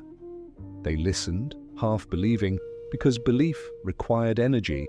They spent queuing for water and digitizing homework. In 2020, the pandemic arrived, sealing borders even tighter. Masks covered faces already hidden behind dust and exhaustion. Infection spread fast. Ventilators lacked parts. Layla caught the virus, quarantined at home, and treated herself with borrowed oxygen. Through the window, she watched neighborhood children chalk keys on the alley wall, each outline bigger than the last, until the final one resembled a doorway. She photographed the mural, knowing soldiers would whitewash it soon. The image joined thousands online, part archive, part defiance. May 2021 brought another 11-day war. Short but fierce, it toppled apartment towers and closed the only headquarters of a youth theatre group Mina had mentored. During a lull, she found the troops' prop box intact beneath debris. Cardboard crowns, plastic daggers, a papier-mâché key painted gold for a play about return. She rescued the prop, set it beside the real iron key at home, and noted they differed less than weight suggested. Symbol and artifact had merged in daily life. Each promised a lock, each unlocked memory. Neither opened a door. By 2023, power reached most homes only 4 hours a day. Desalination plants ran at half capacity. Tap water tasted like metal. Phones charged off car batteries. Lessons streamed in fragments. Yet camp lanes thrummed with commerce, barbers under tarps, pastry carts steered around potholes, a new internet cafe painted orange to hide bullet scars. Kids born after the withdrawal asked why people still spoke of occupation. Parents pointed to drones overhead. Keys still hung above doors, but some families replaced nails with brass hooks, shaped like Wi-Fi signals, a small joke about invisible connections. A boy named Tariq, 14, filmed a TikTok showing his grandmother polishing a key and overlaying text, "Our metal, our memory, our map." The clip reached 1 million views before the algorithm buried it under newer tragedies. On an October evening, rockets launched again. Retaliatory strikes followed. Early reports said the exchange might last days, maybe weeks. Mina placed the iron key, the golden prop, and her latest flash drive of student essays into the same flour sack once used during the first winter in camp. She told her nephew to keep it dry. Layla stocked bandages, texted staff to prepare for mass casualties, and slipped a duplicate key into her coat. She had learned to hedge against confiscations. UNICEF, too frail to descend stairs quickly, asked his grandson to carry him to the stairwell landing. He touched the embedded key, now polished smooth by decades of hands, and murmured a prayer that contained no maps, only names. Sirens wailed, electricity cut, generators coughed to life. Families filed into cinder-block corridors, crouching beneath concrete lintels that might or might not hold. In the darkness, a child whispered, "Does the key still fit?" Her mother answered, "It fits the door we will build." The girl pictured a lock turning, not in stone walls lost to hillsides she had never seen, but in a future apartment tower someone might yet erect on cleared rubble. The metal shape loomed in her mind's eye, too big for her pocket, yet precisely the size of hope. When dawn broke, smoke blurred the horizon. The sea, so near yet unreachable, reflected grey clouds that looked like more ruins. But camp alleys filled with the familiar routine, clearing shards, boiling tea, checking whether the key still hung. Each household repeated the count as if rehearsing a liturgy: water, bread, generator fuel, key. Above every doorway, iron testified, indifferent to politics, immune to embargoes, awaiting the day weight and function would align. Children headed toward makeshift classrooms, some in shipping containers, others in underground garages, and carried assignments inside secondary school notebooks, decorated with printed slogans about peace. On the first page, many copied the same sentence Mina once wrote in chalk: "Numbers have context." Beside it, they traced the outline of their family key, adding village coordinates in neat blue pen. Ink dried in the humid air, fixing the shape even if metal one day vanished. That afternoon, as yet another ceasefire rumor climbed through wireless static, Layla's youngest patient, bandaged head, fractured arm, asked whether the big key on the clinic wall was real. She nodded. "Does it open this place?" he wondered. "No," she replied, adjusting his sling. "It opens a place we haven't reached yet." He closed his eyes, lulled by morphine and exhaustion, and dreamed of doors swinging wide onto streets he'd invent later. In his dream, the lock recognized the key instantly, as though it too had been waiting all these years. The first great jolt to the rhythm of Gaza's refugee camps came on the 9th of December 1987, when an Israeli military truck crashed into a line of Palestinian day laborers at the Erez crossing and killed 4 men. By dawn the next day, teenagers in Jabalia were out in the lanes with stones and lengths of rebar torn from construction debris. Local adults tried to steer them back, but word of the deaths traveled faster than parental authority. That afternoon, foreign crews filmed 12-year-old Khaled M. cocking a homemade slingshot, its rubber strung from bicycle inner tube, framed against a wall newly tagged with the word Sumud, steadfastness. The image ran on the covers of Newsweek and Yedioth Ahronoth within a week. By New Year, the boy with the slingshot had become the unofficial logo of the first Intifada.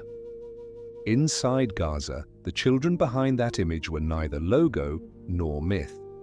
UNRWA teachers watched classes shrink as curfews locked towns in 48-hour stretches. Algebra homework turned into lookout duty. 1 whistle for foot patrols, 2 for armored jeeps, 3 for undercover Mustaribin units. A joint field team from the Israeli rights group B'Tselem and the Palestinian branch of Defense for Children International DCIP published matching tallies for 1988. 32 minors in Gaza killed by live ammunition in the first 6 months, 40% of them aged 13 or younger. The Israeli Foreign Ministry counter-briefed journalists with hospital logs showing a sharp rise in conscript head injuries from stones. Hadassah surgeons told reporters that a fist-sized rock could crush a sinus as surely as a baton. No statistic cancelled the other. Children were at the front on both sides of the rifle barrel, one side largely unarmed, the other conscripted into an occupation they scarcely understood. Israeli reservists interviewed in Ma'ariv months later recalled orders to aim rubber bullets at legs, yet admitted many shots landed higher when a stone struck metal plating and startled the marksman. B'Tselem's 1990 report, Children Under Fire, documented rubber rounds lodged in eye sockets. IDF Medical Corps logs released after a High Court petition listed 49 soldiers treated for fractured cheekbones caused by bricks or steel bearings. In a grim symmetry, both sets of injuries peaked on Fridays when sermons ended and marches began. Camp routines adapted. Mothers kept a spare cloth bag by the door, onions, a roll of bandage, and the family key in case soldiers sealed blocks for searches. In classrooms that did open, teachers like Mina rewrote lessons around uncertainty. Pupils mapped the physics of a parabolic stone throw, clipboard monitors from the Israeli Human Rights Group. Physicians for Human Rights, Israel, counted wrist fractures and wrote that some boys arrived at casualty stations still clutching the sling string in numb fingers. Israeli children were not immune to the iconography. A 1991 survey by the Israel National Council for the Child found that 8-year-olds in Ashkelon could sketch a keffiyeh and sling faster than a menorah. One 4th grader told the researcher she feared the rock boy would jump the fence at night. Across the divide, Palestinian preschoolers playing in Jabalia shaped plasticine into rifles because they had never seen real toys in those shapes. Soldiers provided the reference. The Oslo handshake of 1993 briefly rewrote the script. Checkpoints inside Gaza dissolved, classes reopened, and graffiti of keys and slingshots gave way to olive branches and dove cartoons. Yet Israeli control of borders, airspace, and coastline remained. When 12-year-old Ibtisam tried to attend an UNRWA chess tournament in Jerusalem in 1995, her permit application was stamped security risk. a designation the Israeli watchdog Hamokt would later argue could not legally apply to a minor under 14. The denial became a civics lesson Mina could never have planned. The mathematics of hope minus bureaucracy equals 0. By the time the Second Intifada erupted in September 2000, Gaza's teenagers had grown up under a peace process that felt mostly like paperwork. When Ariel Sharon's visit to the Temple Mount ignited protests, many of Mina's former pupils were 15 or 16, old enough to recall the first round of clashes, young enough to believe a sharper rebellion might yield faster change. They faced an Israeli army now equipped with Tavor rifles and live-round calibrated response rules of engagement. Within 8 weeks, DCIP logged 26 Palestinian miners killed in Gaza alone. Israeli rights group Yesh Din confirmed that no soldier faced criminal trial for those shootings. The standard investigation closed each case with the phrase, "operational necessity." The most searing symbol of the uprising's first days was the televised death of 12-year-old Mohammed al-Dura, filmed sheltering behind his father at Netzarim Junction. Palestinian broadcasters looped the footage until every child could recite the seconds between bursts of fire. Israeli spokespeople initially accepted responsibility, then issued a forensic rebuttal. French TV's raw tape became a diplomatic exhibit. In camp alleys, the debate sounded distant. What children remembered was a boy their own age clutching his father's shirt and the impossibility of adults shielding them. Tactics hardened. Palestinian cells recruited boys as lookouts and tunnel couriers. Israeli undercover units posed as laborers or vendors, sometimes as stone-throwing teens themselves, before snatching suspects. The watchdog breaking the silence in testimonies later published in 2004 quoted one Israeli sergeant. "You started to look at every kid through the sight as maybe a threat, maybe a messenger." The Palestinian human rights group Al-Haq compiled affidavits from boys whipped with electrical cables during interrogation. Both organizations agreed on a lesser-noticed consequence, the interruption of every developmental milestone. B'Tselem's 2002 child labor survey found that 68% of Gaza boys aged 10 to 14 had not advanced to the next grade level since 2000. The Palestinian Central Bureau of Statistics logged a parallel spike in anemia among girls the same age, attributed to stress-related eating disorders and siege-related diet shortages. Yet the uprising minted symbols of resilience as quickly as of trauma. In 2003, a Rafa Arts collective handed children broken M16 magazines and invited them to glue the metal into mosaics. The resulting collage showed a slingshot arcing a stone into a stylized keyhole. Photographs of the mural circulated in both Israeli and Palestinian papers, the former citing incitement, the latter perseverance. Mina kept a postcard of the mural above her desk so pupils could debate whether turning weapons into art diffused or froze the conflict. Statistically, the violence crested in 2002. The Israeli Research Institute, the Institute for Counterterrorism, listed 60 Israeli miners killed by suicide bombings that year. DCIP logged 130 Palestinian miners shot or shelled in the same period. Each side framed its dead as evidence of the other's brutality. Few journalists compared the shared aftermath: bedrooms left intact as shrines, school bags preserved behind plastic, keys placed on pillows the way some households laid poppies. Gradual exhaustion, rather than negotiation, slowed the Second Intifada. By 2005, just before Israel's unilateral disengagement from Gaza, UNICEF field officers noted that many Gaza children could describe the sound of a drone engine, but not the taste of a fresh peach. The late-night slam of metal shutters became their lullaby. Surveys by the Israeli NGO Gisha found that 43% of Israeli teenagers along the Gaza periphery carried mild PTSD diagnoses from repeated rocket alarms, mirrors facing each other across barbed wire. In classrooms, Mina adopted a ritual. Each term, she asked pupils to list every sound they associated with home. Answers ranged from muezzin call to generator hum, from F-16 boom to the clack of stones on asphalt. One boy wrote simply, "silence," explaining that true home must be the place where he would finally hear none of the above. She paired the exercise with newspaper clippings from Israeli human rights groups quoting teenage conscripts who longed for the quiet of civilian life. In that overlap, Mina insisted, lay the only map that mattered. By the time the last Israeli convoy left Gaza in September 2005, a whole cohort of children had spent their formative years toggling between victimhood and symbol.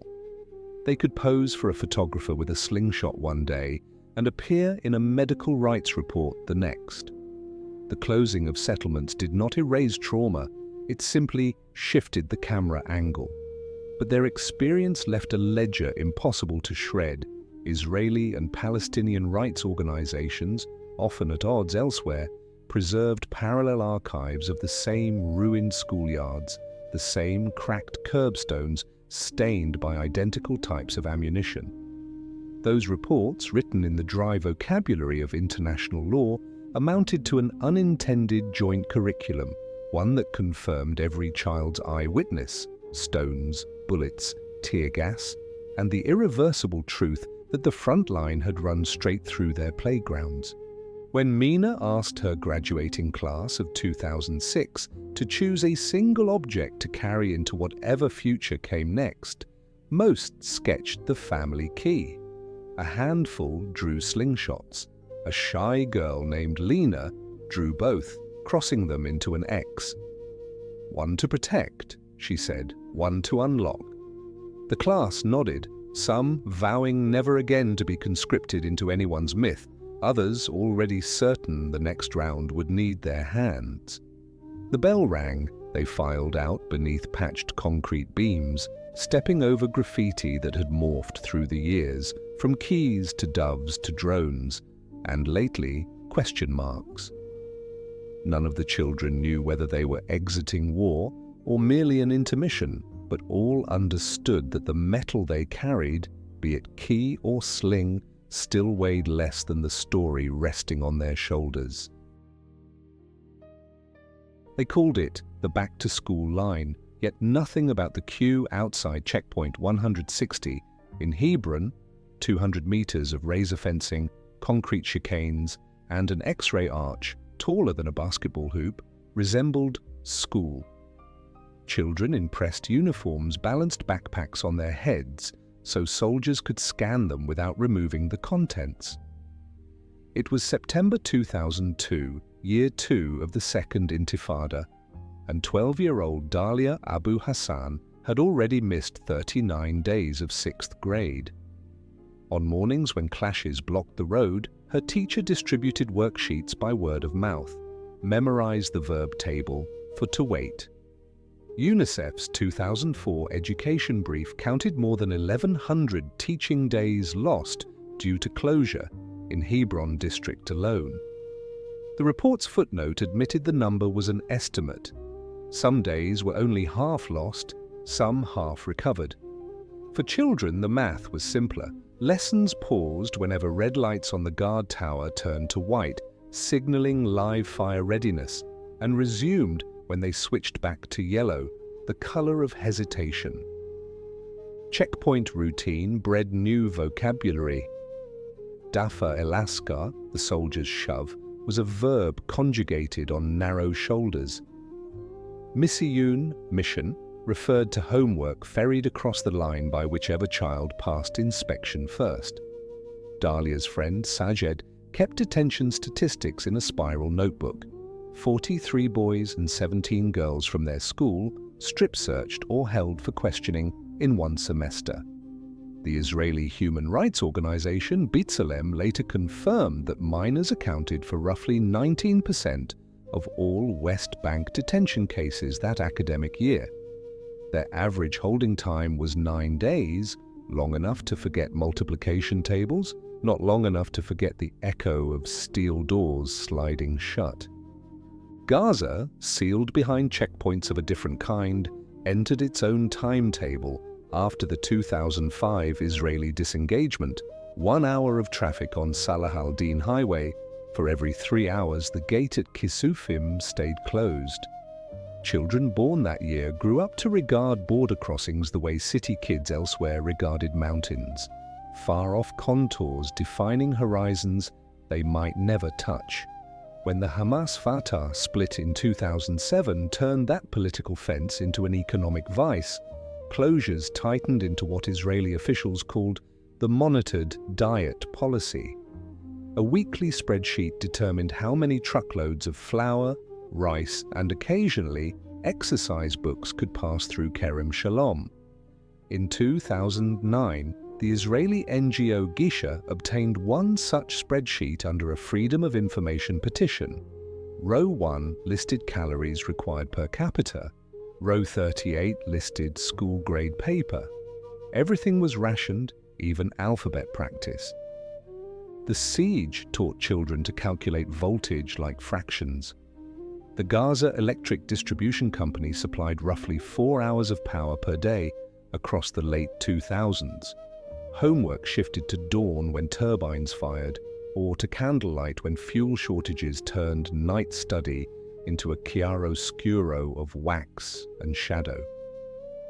10-year-old Ahmed from Rafah drew manga heroes on cardboard by the glow of 2 birthday candles salvaged from an aunt's wedding cake.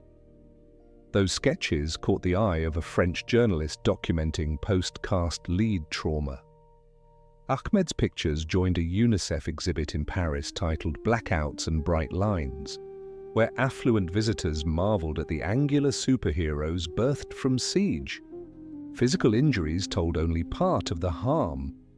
A 2011 joint survey by the Gaza Community Mental Health Program and Johns Hopkins University found that 92% of children aged 10 to 18 displayed symptoms of PTSD, recurrent nightmares, exaggerated startle response, chronic stomach pain linked to anxiety. The study's driest sentence, exposure to armed drones was nearly universal among respondents, masked a more intimate fact. Children grew up memorizing drone acoustics the way their grandparents memorized bird calls. 8-year-old Lena could distinguish between the low buzz of an unarmed skylark and the growl of a Hermes 450 loaded with Hellfire missiles. Her brother Sammy turned recognition into a playground game. Winner named the model before the drone cleared the horizon. Loser fetched water from the rooftop tank. Teachers, searching for ballast, folded therapy into grammar. Mina, now past 40, began each literature unit with a sensory chart. Students listed 3 sounds, 3 smells, and 3 sights they associated with safety. Year by year, the lists narrowed. First, the call to prayer, then the click of a gas stove finally lighting, and always the jangle of a family key on Friday when father's polished metal smooth with cooking oil. Keys remained the one artifact children trusted not to be confiscated. Soldiers might pocket SIM cards, militias might seize radios, but nobody wanted a rust-pitted iron relic older than the occupation itself. In 2012, when Israeli armor and Hamas rockets fought an 8-day duel, journalists photographed keys hanging undisturbed on walls flayed by shrapnel. In every frame, children sat beneath them, tracing teeth that no modern locksmith would replicate. Hope persisted, though, and often came disguised as art. After the 2014 war that shredded whole neighborhoods, an Italian NGO brought cartons of spray paint into Shuja'iyya for a mural project. Children lined up to stencil giant butterflies across blast walls, blue, orange, kaleidoscopic, to prove color could outlast grey dust. 17-year-old Manal added a key-shaped thorax to her butterfly. It seemed gimmicky until other kids copied the motif, and an accidental emblem spread block by block: flight anchored by iron. International outlets snapped photos, and the United Nations featured one in its Gaza Resilience Calendar. At home, the mural simply blended into daily commutes, a reminder that steel and wings might coexist. Smartphones crossed the border through smuggling tunnels, even when cement and chalk did not. By 2016, most teenagers in Gaza City owned cheap Chinese androids with cracked screens. They filmed everything: drone flares turning night sky to lightning, weddings where the generator failed, and guests danced to cell phone speakers, detention raids that dragged brothers out at 3 a.m. 16-year-old Omar edited these clips into 1-minute dispatches and uploaded them to Instagram under the handle @Keys and Sirens. His most watched post showed a 10-year-old girl reading maths equations aloud to drown out artillery. The caption read, "Decimals greater than decibels." The clip broke 1 million views, drawing comments in Korean, Portuguese, and broken Arabic, typed from South African townships. Social media recast children as both authors and subjects. In 2018, Israeli border protests, known as the Great March of Return, filled timelines with images of kites trailing burning rags and tear gas canisters, arcing back towards soldiers. 17-year-old paramedic trainee Razan al-Najjar bled out on livestream after a sniper round pierced her vest. Within hours, her photo, smiling in a pink scarf, circulated with the hashtag #NotATarget. 2 days later, 13-year-old Abdul Karim posted a TikTok duet, one half Razan tending wounded kids, the other half himself painting her portrait on a tent wall. The video algorithm pushed his clip onto the phones of students in Lima and Lagos, who stitched their own art tributes. Local impact was more pragmatic. UNRWA teachers used the video to discuss first aid basics, since clinics now trained adolescents as emergency stretcher bearers. Detention patterns followed the screens. Israeli intelligence trawled social media feeds for potential instigators. Teenagers learned algorithms nearly as well as algebra. DCIP legal files from 2019 show minors arrested for reposting slogans deemed incitement. Interrogators reportedly scrolled through chats as evidence of intent. At Ofa military prison, 17-year-old Noor faced 41 days of questioning. She later told B'Tselem that guards demanded she decode emojis in her DMs. "A locked lock," she said, "just means keep it secret, not blow something up." She was released without charge, school year already half gone. Her classmates welcomed her with a banner drawn on old graph paper, a key, an open padlock, and the equation 1 year minus 41 days equals still graduating. Then came the pandemic of 2020. Borders that had already been constricted knotted tighter. Rafah crossing closed for months. Kerem Shalom limited imports to food and fuel. Masks hid faces long used to dust scarves, and hand-washing instructions clashed with water rations of 50 litres per household per day. UNICEF delivered hygiene kits and uploaded counselling videos for confined youth. Still, confinements were relative. A child who had never left Gaza measured lockdown against 13 years of siege and shrugged. Mina pivoted to WhatsApp voice lessons, reading The Little Prince chapter by chapter into wavering microphones while students sketched foxes under candlelight. A survey by the Gaza Community Mental Health Program in late 2020 logged anxiety markers in 70% of adolescents sampled, yet also noted a rise in creative coping. Online poetry slams, rooftop dabki challenges, TikTok cooking demos filmed with rationed ingredients. The May 2021 11-day war re-interrupted any fragile gains. Israel struck tower blocks, Hamas fired rockets deeper into Tel Aviv than ever before. Children in Gaza counted 9 straight nights without power. 7-year-old Rawan told Al Jazeera she named drones buzzbees to feel less afraid. Her brother Ziad recorded the buzzing on his phone, slowed the audio, and produced an unsettling bass track that later underscored a British documentary. A WHO rapid assessment team visiting after the ceasefire found that 30% of children examined displayed acute stress responses, shaking hands, selective mutism, hair pulling. Layla's clinic, running on petrol bought at 4 times the Egyptian market price, reopened a pediatric counseling corner staffed by volunteers with crash course training in trauma art therapy.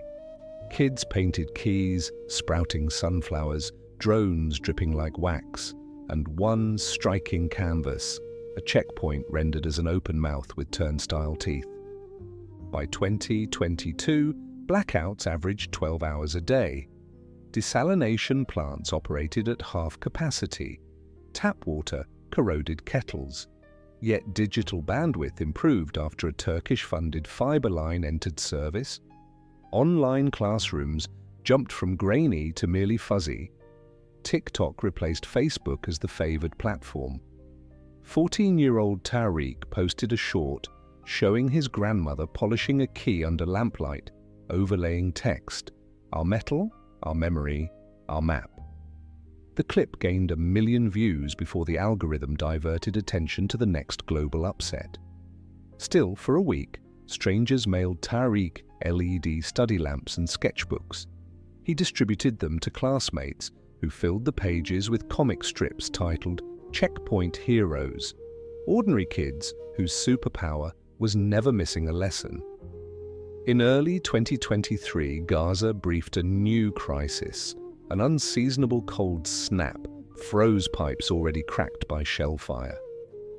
Children fetched water in ice-crusted buckets, laughing because real snow was mythic here. Mina turned the shock into physics homework. Calculate how many calories a child burned carrying 15 liters up 3 flights of stairs. The answer mattered at clinic triage, where Layla noted an uptick in fainting spells among girls with iron deficiency anemia. UNICEF shipped fortified biscuits. Israeli customs cleared them after a 4-day lab test. By the time boxes arrived, spring sun had returned, but Mina still distributed the biscuits alongside math worksheets. "Formula for strength," she joked. When October 2023 skirmishes reignited rocket fire and retaliatory strikes, families defaulted to the liturgy rehearsed for years. Water, bread, generator fuel, key. Children filed into basement classrooms. Each wrote their name on a strip of masking tape and stuck it to their shirts in case ceilings failed. 12-year-old Yusuf slid his family key onto the tape, explaining to his seatmate that metal told rescuers which rubble pile to search first. Such logic defied the adult ethos of hope, yet embodied it too. If identity could not prevent collapse, it might at least direct rescue. Meanwhile, Israeli teenagers on the Gaza perimeter, Ashkelon, Sderot, Kisufim, swiped through the same TikTok feeds, sometimes pausing on clips from children a few kilometers away, but sealed by fences and politics. An Israeli NGO, the Parent Circle, tried a pilot dialogue pairing Hebrew and Arabic-speaking teens to co-author posts about everyday noises. Most matched pairs discovered identical annoyances: drones, sirens, generators. The project ended quietly after donors tired of flame wars in the comment sections, but its Google Drive folder remains: 64 shared documents, each containing 2 lists of sounds and 1 common refrain: silence equals safety. Now, on the 4th of August 2025, checkpoints still script Gaza's hours, detentions still echo in adolescent nightmares, and the siege still frames every budget in calories and volts. Yet keys remain both iron and digital. Metal ones hang by thousands, burnished by generations of small hands. Virtual ones, pixel-shaped like their ancestors, travel at light speed through fibers children will never see buried under sand. In classroom ledgers, Mina still asks pupils to start the day with one concrete observation. Yesterday a girl wrote, "The drone looked bored," and her seatmate corrected her. That's fear talking. They debated syntax, then flipped their notebooks to grid paper and designed a lock whose tumblers spell the Arabic word for tomorrow. Behind them, the real key gleamed under a skylight patched with EU plastic sheeting, catching enough sun to cast an outline on the floor, thin, stubborn, immutable. The silhouette lay across desks stacked with worksheets stamped by United Nations logos and local NGOs, bridging every interruption with its single argument. Doors can be rebuilt. Childhood should never need asylum in memory alone. You've just traced a century of childhood in Gaza, and the story ends in a place where the word childhood barely applies. Classrooms are cratered lots. The last functioning hospital keeps charts on cardboard because scanners are ash. Parents boil weeds because flower convoys don't cross the gate. Teachers, when they survive, share one photocopied worksheet among 50 pupils huddled in a basement that could collapse with the next strike. Some of those pupils keep studying anyway, but many are gone, killed, displaced, or drafted into the daily work of hauling water through rubble. The key that surfaces in every decade, heavy in pockets far too small, now hangs beside doors that open onto nothing but sky. It stands for houses flattened, schools erased, family lines truncated to one surviving child, sometimes to none.